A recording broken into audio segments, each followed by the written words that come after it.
이사야 29장 15절에서 24절. 자기의 계획을 여호와께 깊이 숨기려 하는 자들은 화 있을진저 그들의 일을 어두운 데에서 행하며 이르기를 누가 우리를 보랴 누가 우리를 알랴 하니.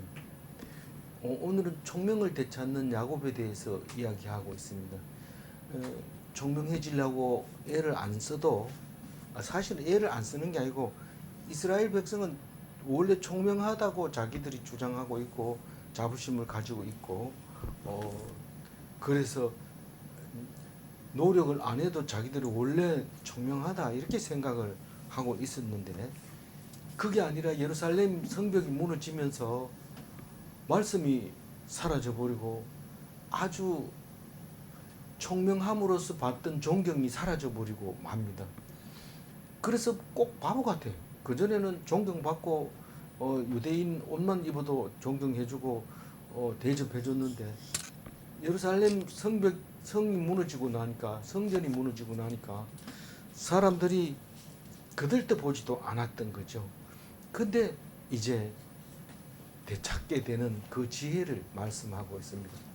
어제는 마음이 하나님에게서 떠난 유다를 말씀하셨는데 이 말씀이 없어지니까 말씀이 왜 없어졌어요? 말씀이 뭐로 계시는 하나님이 말씀을 들을 수가 없잖아요. 어디가 들어요? 성전이 있어야 되는데 성전이 없으니까 지금 아직은 이사야가 말할 때는 아직 있습니다. 있는데 앞으로 예언이 그렇게 되는 겁니다. 성전이 없어지면 너 어떻게 할래? 이 말입니다. 죽으라고 성전만 붙들고 있을 때 그 얘기를 합니다.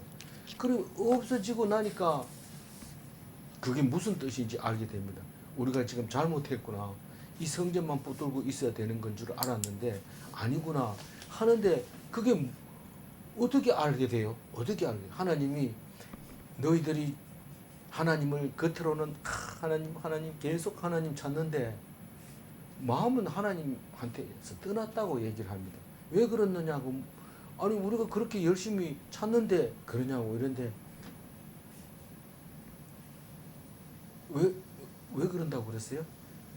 하나님의 말씀을 알기는 많이 아는데 그걸 교훈으로 받았다. 다시 말해서 율법으로 받았다는 겁니다. 주일날을 쉬어야 되고 11조 해야 되고 봉사해야 되고 어려운 사람 도와줘야 되고 그것만 가지고 있으면 하나님을 믿는다, 공경한다 이래 생각하고 가르쳤기 때문에 그렇게밖에 안 되는 거죠.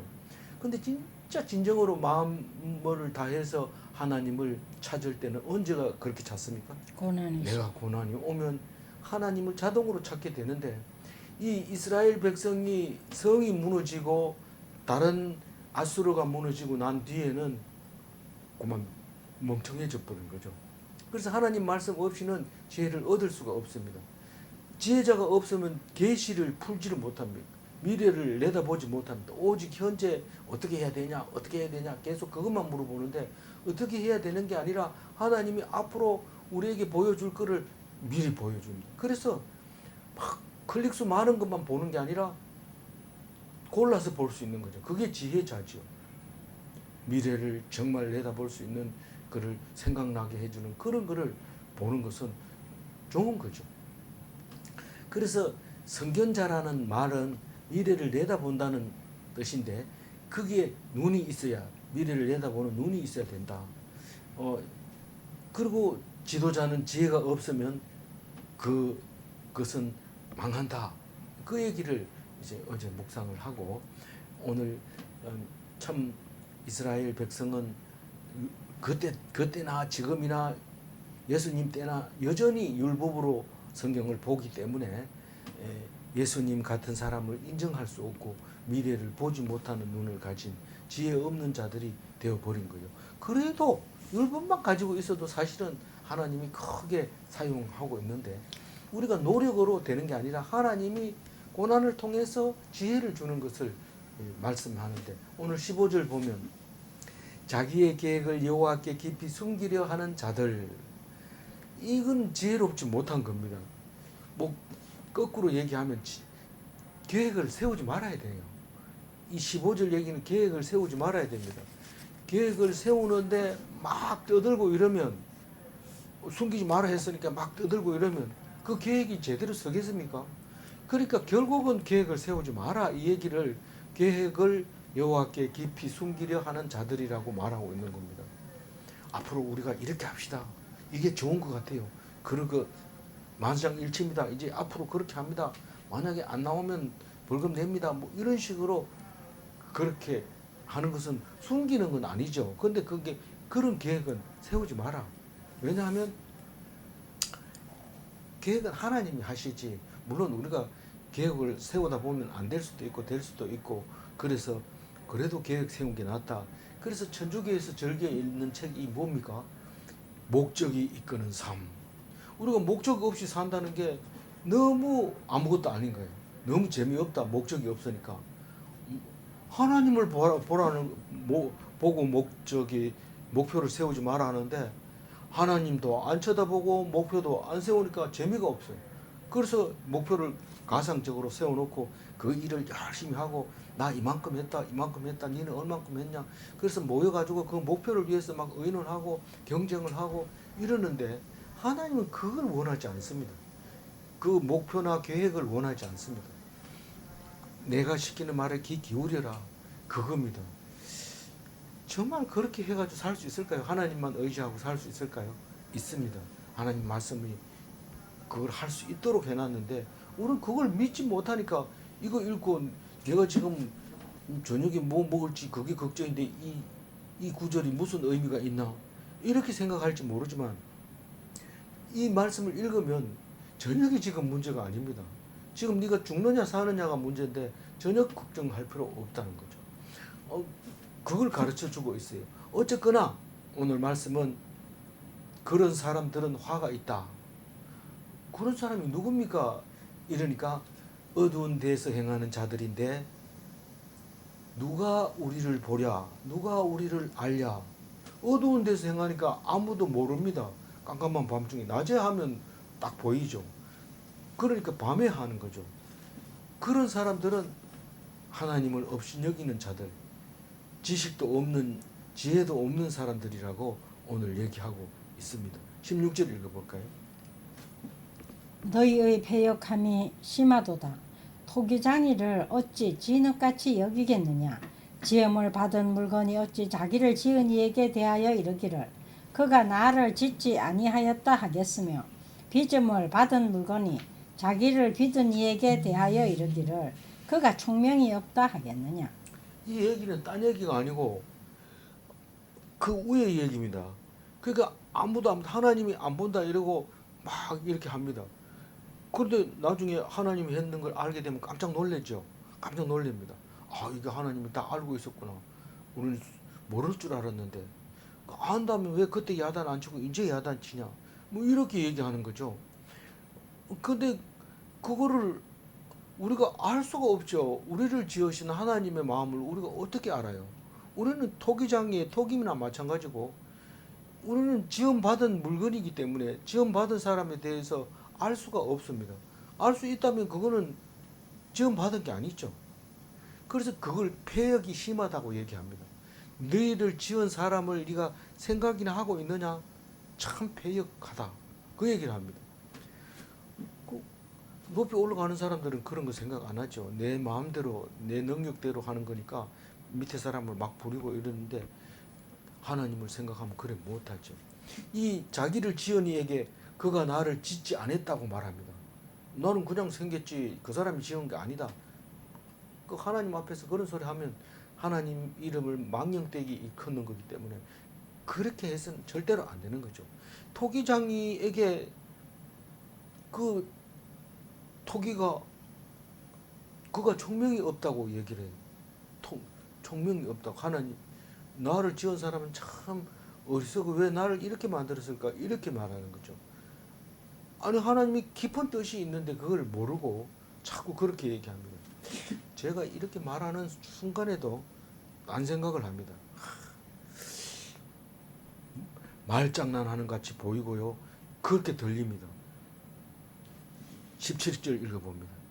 오래지 아니하여 레바논의 기름진 밭으로 변하지 아니하겠으며 기름진 밭이 수포로 여겨지지 아니하겠느냐.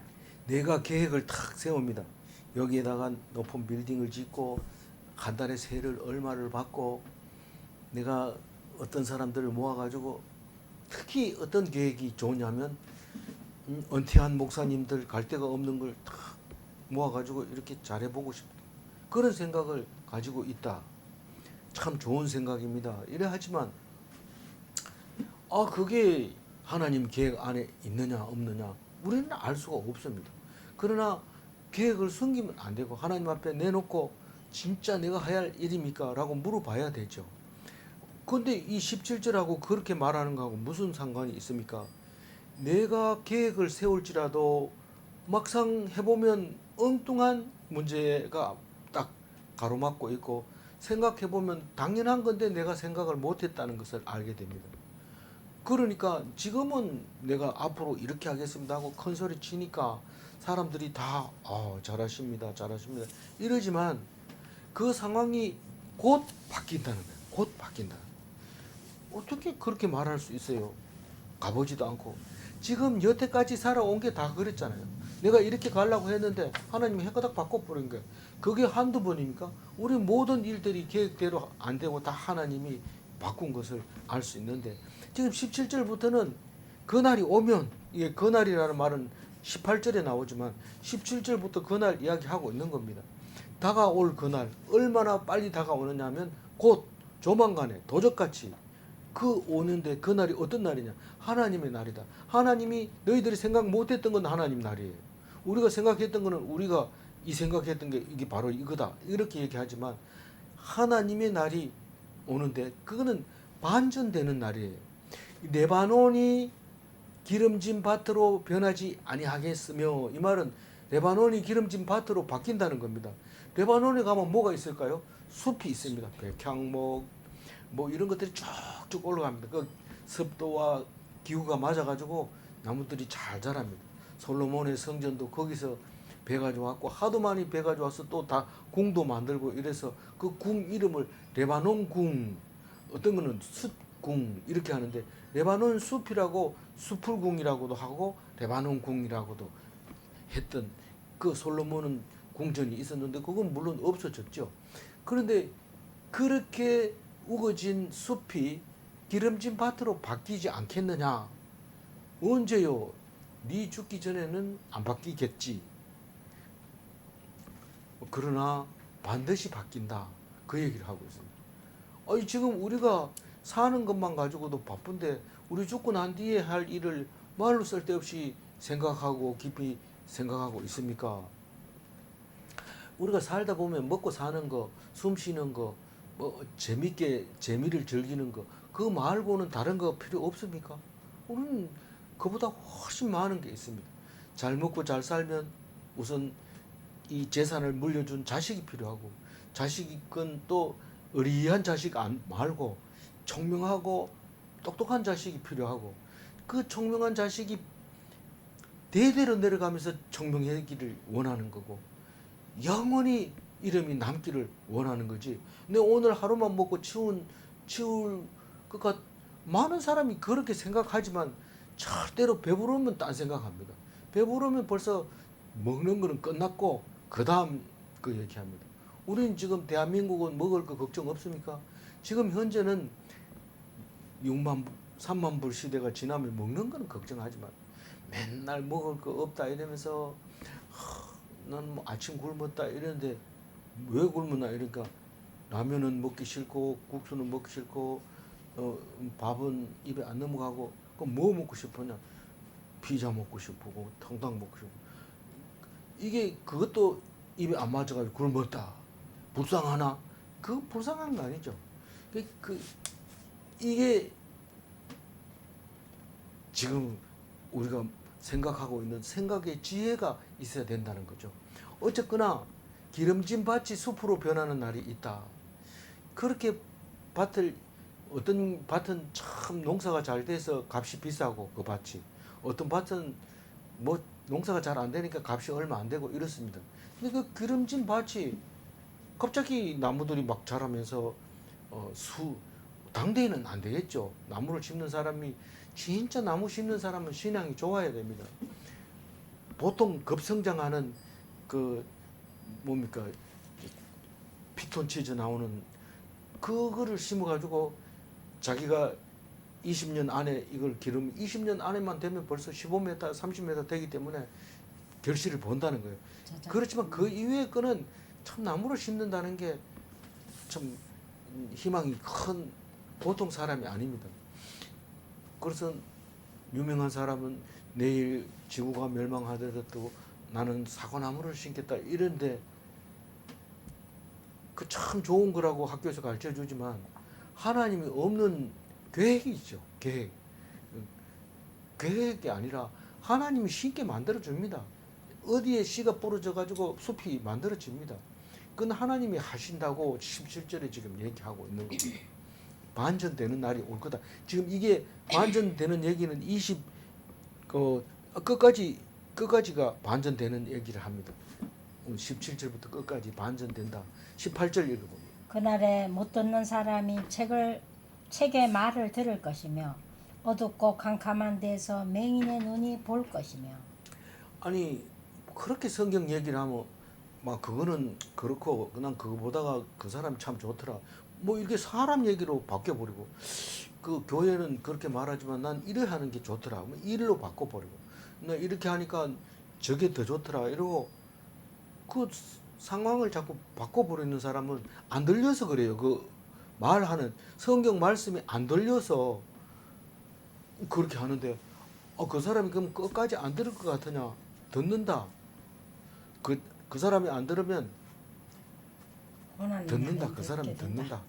그 앞으로 그 날이 오면 그 사람이 은혜를 받아가지고 성경을 읽고 또 읽고 이게 그런 말이 있었는데 내가 30년 믿어도 몰랐어요. 이런 말을 한다. 그 얘기입니다. 그 날이. 어떤 날이 그 날이 올까요? 내가 가진 거 싹 뺏어가면 성경책밖에 안 남아요. 성경책은 몇 권이나 되니까 뺏어가도 숨겨놓고 읽을 수 있거든요. 진짜 하나님 말씀은 안 없어집니다. 도둑이 안 가져가지. 도둑도 안 가져가지만 뺏어가지도 않습니다. 그러니까 이게 들립니다. 그 사람. 그러니까 내가 볼 때는 이 사람이 못 듣는 사람인데 어떻게 책을 저렇게 성경을 열심히 읽고 있나, 잘 듣고 있느냐, 이해를 하고 있느냐. 참 그 말을 그렇게 이해한다는 게 참 대단하다. 언제 그래요? 그날에. 그날이 언제예요? 고난받고 힘들고 어려울 때 딱 그렇게 되는 거죠. 어둡고 컴컴한 데서 맹인이 눈을 볼 것이며 어둡고 컴컴한 데는 맹인이나 눈이 있는 사람이나 똑같이 안 보입니다. 어둡고 컴컴한데 무슨 책이 보입니까? 책도 안 보이고 사람도 안 보이고 아무도 안 보입니다. 그런데 그때가 딱 되면 맹인이 봅니다. 왜 그럴까요? 배부른 사람은 눈에 보이는 것만 가지고 계속 따지느라고 막 정신이 없습니다. 어떤 사람은요, 눈에 보이는 거 가지고 목숨 걸고 내가 이 일을 성취하고 말겠다 그러고 맨날 데모하고 맨날 그러고 있는데, 그럼 그거 하지 말라는 겁니까? 하지 말라고 하라고는 하나님이 하는 거고, 내한테 얘기하는 거는 네가 그런 거 보는 게 아니라 성경을 봐라, 그 얘기를 하고 있는 겁니다. 그러면 하나님이 딴 사람을 통해 가지고 데모하게 해가지고 일을 바꾸기도 하고 또 그 사람들이 잘못됐다는 걸 손들게 하기도 하고, 그건 하나님이 하는 거지. 네가 판단해 가지고 광화문에 나가면 안 돼요 이래 얘기하지 말고 그냥 네가 성경을 봐라, 그걸 보지 말고 그 얘기를 하는 거죠. 19절 읽어봅니다. 겸손한 자에게 여호와로 말미암아 기쁨이 더하겠고 사람 중 가난한 자가 이스라엘의 거룩하신 이로 말미암아 즐거워하리니.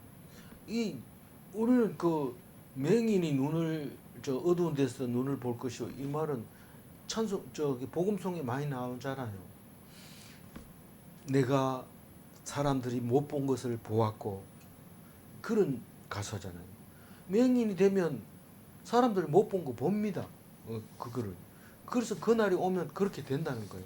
우리는 맹인들 보면 무시하고 저리 가라 이리 가라, 바쁜데 왜 여기 나왔냐, 안 바쁠 때 오면 내가 데려다 줄겠는데 뭐 이러면서 무시하는데, 맹인이 다 보이면 우리가 가려고 그러면 맹인이 그 길은 가지 마세요. 보이냐? 보입니다. 그거 가면 반드시 당신은 망합니다. 맹인이 그렇게 얘기하는 거예요. 다 뻔하게 보고 있는 거예요. 우리는 깜깜해가 안 보이는데 그거 가면 진창입니다. 가지 마세요. 명인만 듣습니다. 그래서 우리가 전에부터 옛날부터 유명한 사람, 점쟁이 이런 사람 명인 점쟁이 많습니다. 뭐 병치료하는 사람도 명인이 있고요. 우리가 볼 때는 그 사람들이 뭘 알겠는가? 눈도 옳지 않은 게 지 눈이나 고치지. 그렇지만 이 명인이 손으로 탁 뼈마디를 만져보면서 아 이게 지금 잘못됐어요. 침 맞으면 됩니다. 이러고 침 딱 놓는데 효과가 엄청 좋습니다. 그래서 참 걸로 몰려들고 그렇습니다. 상황이 바뀐다. 이 반전되는다. 그날이 되면. 이 겸손한 자는요. 겸손한 자는 읽을까요? 보통 아니요. 19절 보면은요. 겸손한 자는 어때요? 여호와를 말미암아 아니, 기쁨이 더하겠고 이 겸손한 자가 보통 막 남들이 좋아가지고 그게 너무 좋더라고요. 이런데 겸손한 자는 가만히 있어요. 너무 좋아도 씩씩 웃고 있는데 이 그날이 오면은 막 진짜로 내놓고 기뻐하는 거죠. 할렐루야, 아멘, 막 소리 지르는 거예요. 가난한 사람들이 즐거운 게 뭐가 있어요? 지금 오늘 저녁에 뭘 먹을까? 당장 먹을 게 걱정이 되는데, 이게 즐거워합니다. 하나님으로 말미암아. 20절 읽어볼까요? 이는 강포한 자가 소멸되었으며 오만한 자가 그쳤으며 죄악의 기회를 엿보던 자가 다 끊어졌습니다. 아니 강포한 자가 없어졌는데 어떻게 즐거워하고 기뻐하고 그럴까요? 겸손한 자가 왜 기뻐하지 못할까요? 속으로는 기쁜데 사람들이 하도 난리 피우고 화내고 이러니까 기뻐할 수가 없는 거예요. 또 좀 그 사람이 기뻐하면 또 내가 기뻐할 수 없어요. 너무 건방지다 할까봐 겸손한 사람은 기뻐하지 못합니다. 이래도 기뻐 못하고 저래도 기뻐 못하는데 강포한 자들이 다 죽고 오만한 자들이 다 죽으니까 마음대로 기뻐하고 마음대로 즐거워합니다. 이 말이 생각이 잘 안 나서 그렇지 지금 현재 살고 있는 사람들 중에는 다 그렇습니다. 좀 좋은 일이 있어도 다른 사람들은 요만한 일이 있으면 온 동네 다니면서 자랑하고 한턱 내고 이런데 겸손한 자는 말 못합니다. 말을 했다가 건방지다 소리 들을까봐 못하고 조용하게 있는 거죠. 근데 강포한 자가 다 죽고 오만한 자가 다 없어지면은 마음대로 기뻐하고 마음대로 즐거워할 수 있는 거죠. 그래서 진짜 자유롭다 이렇게 하는 것은 마음껏 즐거워하는 것이 자유로운 거지 그냥 어디를 가도 되고 안 가도 되고 이게 자유가 아니고 마음껏 즐거워해야 돼. 지금 즐거워하려고 폼 잡으면 벌써 옆에서 시끄럽다 이러고 즐거워하려고 그러면 니만 즐겁나 나도 즐겁자 이러면서 막 그렇게 하는 거죠. 근데 오만한 자나 강포하는 자가 제약을 기회를 엿보는 자가 없어지면 그냥 기뻐하고 즐거워할 수 있는 겁니다. 21절 그들은 송사로 사람에게 죄를 씌우며 성문에서 판단하는 자를 올무로 잡듯하며 헛된 일로 의인을 억울하게 하였느니라. 그들이 누굽니까? 악인 자. 강포한 자, 오만한 자, 제약의 기회를 엿보던 자 맞죠? 예. 그 사람들이 어떻게 한다고요? 아니 그 사람이 놓고. 어떻게 강포를 했는데 아니 내가 가만히 있는데 고소장 날아왔어. 고소장 니 보고 고소했대. 아이고 큰일 난 겁니다. 지금 기쁨이 다 사라져 버리고 맞는 겁니다. 그래서 사람을 뒤집어 씌워 가지고 네가 그때 그랬지? 아닌데요. 아니라는 것을 증명해라. 아니 아니라는 거 안 했는데 아니라는 걸 뭘 증명합니까? 네가 거기 없었다는 거 증명하고 그 사람이 네가 뭐 거기서 뭐 했는지 시간별로 싹 해라. 그리고 정인이 있으면 내가 봐줄게. 이런 식으로 강포하게 행합니다. 이게 갑질하는 거죠. 오만한 거죠. 심지어는 제가 그 직장 다닌 지 얼마 안 돼서 직장에서 불이 났는데 이 전기 기술자니까 불 났는데 가면 제일 먼저 가가지고 전기부터 먼저 봅니다. 근데 한 사람이 전기에 대해서 뭐 아주 모르는 사람은 아닙니다. 가더니 형광등 탔는 거 이런 거 하나 주워가지고 이렇게 흔들면서 야 여기서 불났다. 여기서 불났으니까 이게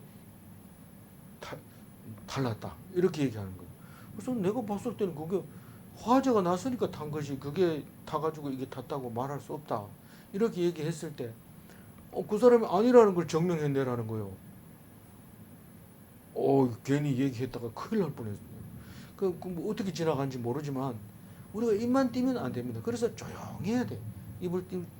뭐 때리면 맞고 그냥 가만히 있는 게 상책입니다. 떠들면 안 돼. 그래, 왜냐하면 포악한 사람들이 와가지고 죄를 씌웁니다. 고소합니다. 송사로 사람에게 죄를 씌우며 성문에서 판단하는 자를 올무잡듯 하며, 성문에 앉아 있으면 장로들이 앉아가지고 억울한 사람에게 판단을 합니다. 네가 잘못했네. 너는 요거만큼 양보해야 될 것 같다. 뭐 이렇게 합니다. 그런데 그거를 이용해가지고 이 사람이 지금 굉장히 어려워했거든요. 그래가지고 이 사람 어떻게 했을까요? 도와줬다. 그럼 도와준 게 무슨 돈으로 도와줬어? 뭐 이러면서 막 올무 씌워가지고 말만 나오면 그 말을 꼬투리 잡아가지고 올무 씌우는 거죠.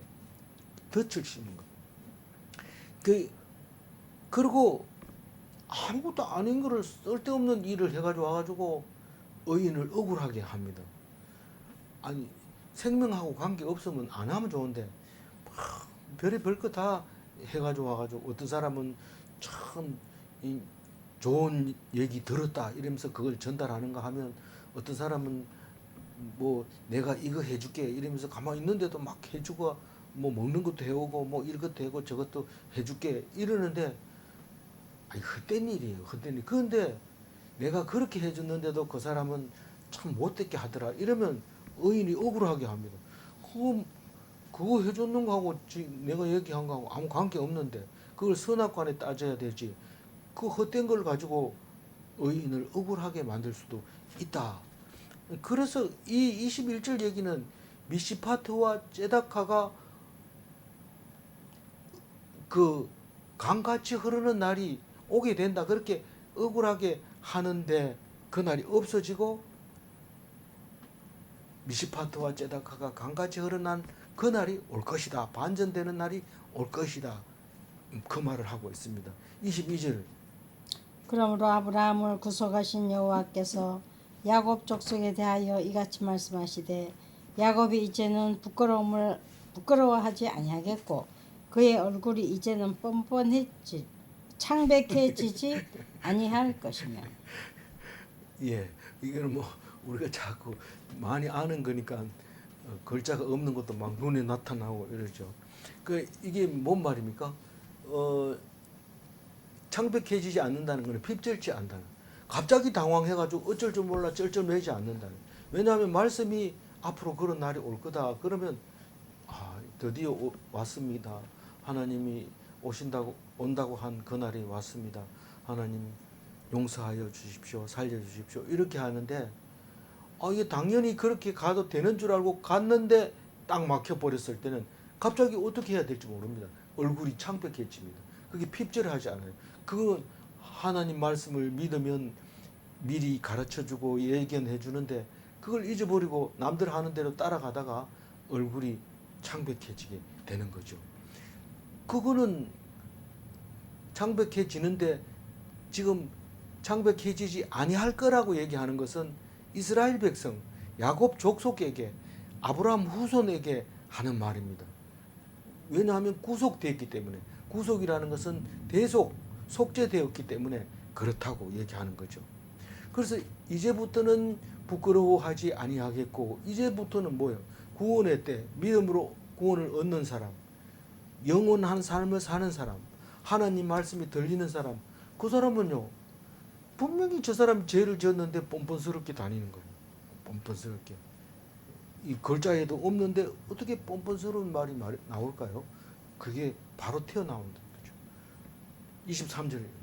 그의 자손은 내 손이 그 가운데서 행한 것을 볼 때에 내 이름을 거룩하다 하며 야곱의 거룩한 일을 거룩하다 하며 이스라엘의 하나님을 경외할 것이며. 지금 22절 23절은 그날에 이스라엘 백성 야곱 족속 아브라함의 후손이 나타날 텐데, 그의 자손을 말하는 겁니다. 23절, 그의 자손은 내 손이 그 가운데서 행한 것을 볼 때에 이스라엘 백성에게 행하는 하나님의 손을 보게 됩니다. 물론 다른 나라에게 행하고 이스라엘 백성에게 행하는 두 개 다 볼 수 있죠. 그런데 특히 이스라엘 백성, 야곱 족속에게는 제사함을 허락했기 때문에 당당하고 핍절지 않고 장백해지지 않고 뻔뻔해지는 그런 것을 말하고 있는 거죠. 그래서 야곱의 거룩한 이가 뭡니까? 하나님이잖아요. 내 이름이 뭡니까? 하나님이잖아요. 내 손이 누굽니까? 하나님의 손이잖아요. 그거를 거룩하다, 거룩하다, 거룩하다 이러면서 경외하는 거예요. 오 주여, 이게 아니고 하나님 거룩하십니다. 그렇게 하는 거예요. 하나님이 거룩하십니다. 우리에게 행한 이 모든 것이 하나님의 것입니다. 하나님은 다른 신과 다릅니다. 특별합니다. 우리를 사랑하시는 것을 믿습니다. 그게 경외하는 거예요. 두려워하는 거예요. 우리가 하나님 말씀을 안 따르면 안 되겠군요. 하나님 말씀 따르겠습니다. 죄송합니다. 안 따라서. 이게 하나님을 경외하는 거죠. 그래서 어떻게 되는데 24절 마지막 마음이 혼미하던 자들도 총명하게 되며 원망하던 자들도 교훈을 받으리라 하셨느니라. 마음이 혼미하던 자를 마음이 왜 혼미할까요? 아니 어제 말씀처럼 이 예루살렘이 멸망하고 멸망하기 전에는 어디 가도 나 예루살렘 사람이야, 제사장이야. 그러면서 그럼 이런 앞으로 이런 일이 있을 때 어떻게 해야 돼요? 그건 이렇게 해야 돼. 아주 총명해집니다. 총명했었는데 그게 없어지니까 꼭 혼이 나간 것처럼 허리멍덩해가지고 눈만 부터 지금 내가 살기 바쁜데 내가 그거 대답할 새가 없다. 이렇게 돼 있던 사람들이 총명하게 돌아옵니다. 아, 그것은 하나님이 반드시 다시 돌려보낸다. 물론 100% 돌려보내는 건 아닌데 저 나무 끝에 이 한두 개 남은 과실처럼 그렇게 돌려보낸다. 이렇게 총명하게 얘기하는 겁니다. 그리고 원망하는 자들, 우리가 하나님 살아계신다면 우리 이렇게 할 수 있습니까? 이렇게 망해도 됩니까? 이럴 때 그래 원망하던 사람이 그 사람들이 죄를 다 우리가 지은 죄 때문에 싹 털어버리고 한두 개만 남겨두셨군요. 그리고 교훈을 받는 이 교훈하고 앞에서 얘기하는 계명으로 받는 거하고 교훈하고 다릅니다. 이거는 은혜를 받는 거예요. 교훈의 은혜를. 그러니까 십경과 학문으로 받는 거고 이 법으로 받으면 어떻게 돼요?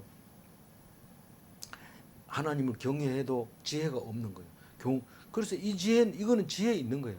원망하던 사람들이 지혜를 가지고 이제 그 십견을 넓혀서 학문을 가지고 하나님을 섬기게 되는 겁니다. 그럼에도 불구하고 이제 30장에 가면 또 백성들이 헛된 것을 쫓는 이야기가 나옵니다. 우리는 똑같은 얘기 같아요. 똑같은 얘기 같아요. 그런데 여기서도 조금 저기서도 조금 하는 게 아니라 확실하고 분명하게 얘기하고 있는 겁니다. 제르삼 하는 게 아니고, 그러니까 놓치지 말고 빠뜨리지 말고 한 단어 한 단어를 우리가 기억해야 될 것입니다. 24절 한 번 더 읽고 마무리하겠습니다. 마음이 혼미하던 자들도 총명하게 되며 원망하던 자들도 교훈을 받으리라 하셨느니라. 말씀으로 변화를 받으면 감사가 넘칩니다. 말씀은 원망을 사라지게 합니다. 말씀으로 총명을 얻을 수 있는가? 말씀은 잘못된 마음을 바로잡게 하시는가? 기도하겠습니다. 하나님 감사합니다. 이사야 29장을 묵상하면서 우리가 하나님을 떠나면 잘못 의지하면 지혜도 잃어버리고 남들 보기에는 열심히 하는 것처럼 보여도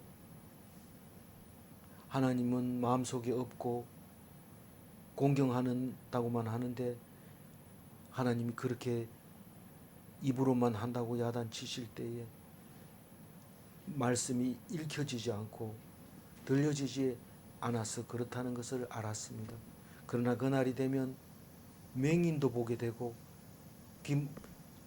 듣지 못하는 자들도 성경 말씀을 듣게 되는 것을 볼 수 있습니다.